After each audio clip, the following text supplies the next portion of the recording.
Dalla cittadella dello sport di Ravagnese, amici di WeSport, un cordiale saluto e ben trovati col campionato di eccellenza calabrese, sesto giro per Reggio Ravagnese e Soriano, dopo che i padroni di casa nell'ultimo turno hanno ceduto in esterna sul campo della Vigor Lamezia, dopo che il Soriano invece ha regolato per 2-1 la Palmese. Vediamo le formazioni che scenderanno in campo. Reggio Ravagnese con Morabito, La Villa, Cordova, Foti, Falzia, Verduci, Buda, Franzò, Cappelletti, Beseiro, puntoriere, risponde la formazione del Soriano con Stilitano, Casile, Napoli, Giorgetti, Bellino, Acosta, Casandonte, Raso, Guerrisi, Alvarez e Fioretti. Arbitra la partita il signor Alessandro Russo. Sezione di Cosenza, si parte dopo 3 minuti, è La Villa da destra a servire Beseiro, il pallone in area di rigore, la conclusione da parte di Cappelletti che però spara alto. Minuto 5, calcio di punizione di Guerrisi, il pallone alto oltre la traversa. Minuto 13, ancora un calcio di punizione messo dentro, batti ribatti in area di rigore, la sfera arriva da Costa che trova però la gran risposta in calcio d'angolo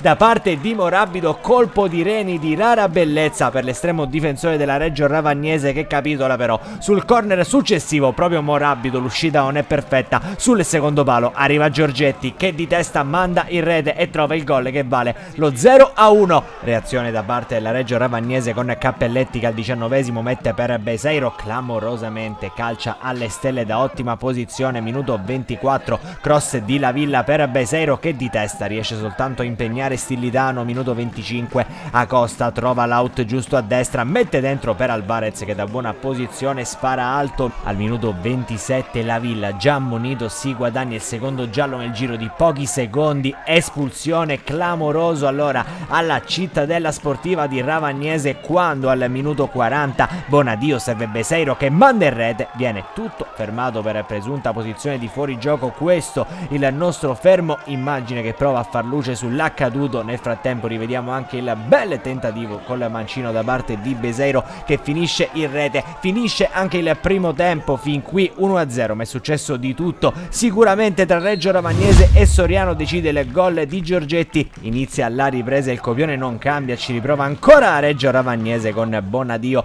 in bocca all'estremo difensore Stilitano. Minuto 52, entrano puntoriere e Polimeni per Buda e Bonadio, questi i cambi di mister Barillama. Al 53esimo c'è una punizione messa dentro per Fioretti che in girata manda alto. Minuto 57, la punizione ce l'ha anche la Reggio Ravagnese, puntoriere prova sul palo del portiere leggermente alto. Minuto 70, sostituzioni, entrano Tersinio e Sottilotta per Cappelletti e Franzò. Minuto 78, Verduci già ammonito a terra, Raso si guadagna il secondo giallo, la Reggio Ravagnese rimane clamorosamente in 9. Minuto 84, cross messo dentro, svetta Cordova che di poco manda fuori. Allo scadere trova anche lo 0-2 la compagine ospite con puntoriere che fa passare Giurlanda, il pallone messo dentro per Fioretti è la regola, il gol dell'ex 0-2 e finisce così la Reggio Ravagnese capitola, lo fa con un doppio svantaggio contro il Soriano. Un cordiale saluto amici di WeSport e come sempre alla prossima.